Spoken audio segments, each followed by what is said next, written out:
লক্ষ্মীপতি ভগবন্ত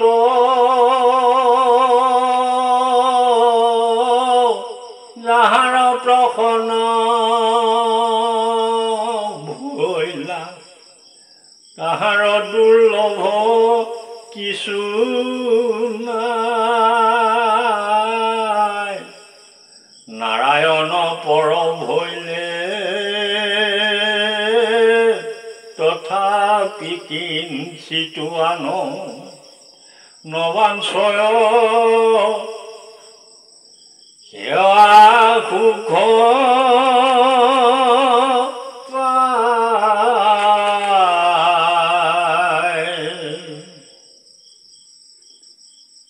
লক্ষ্মী আই ঐশ্বৰ্যৰ গৰাকী বুলি দেৱগণে অচলা লক্ষ্মী লাভৰ বাবে তপস্যা কৰে।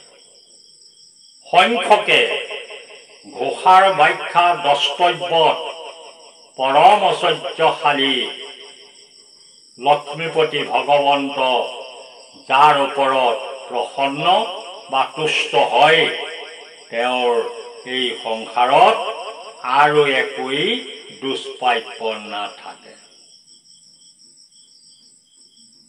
সৰ্বকাম বৰিখন কৃষ্ণৰ চৰণ যাৰ জীৱা ইচ্ছা হৰি কৰয় পূৰণ। কামনা পূৰ্বক যদি কৃষ্ণক ভজয় তাহাৰ কামনা পূৰ্ণ কৰে কৃপাময়। এনে কৃপালু ভগৱন্ত যিসকল লোকে সুদীৰ্ঘভাৱে একান্ত বিশ্বাসেৰে ভক্তি কৰে তেওঁ সকলো সুখৰ অধিকাৰী। তাতোতকৈ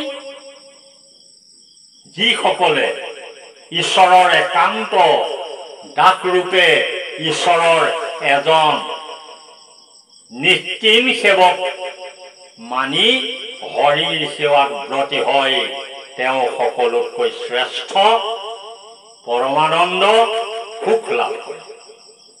দাস্যভাৱে ঈশ্বৰক সেৱা কৰাতকৈ ঈশ্বৰৰ বাবে আৰু কোনো মহাসুখ নাই।